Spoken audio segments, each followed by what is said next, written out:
today we'll talk about how can you find your archived uh, messages on your ChatGPT app. So you just follow these ways, then it's going to work with you.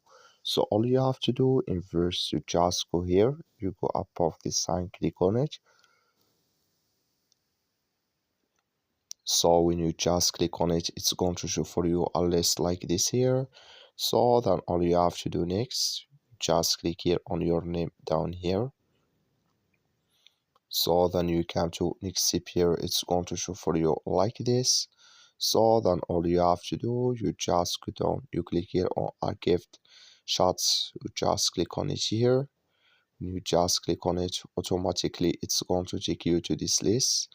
In here you will find all archived chats you have. I have nothing, but if you have it, it's going to show for you here. In there can you search for it. So that's all you have to do. That's all. Thank you for watching. Don't forget to support us by liking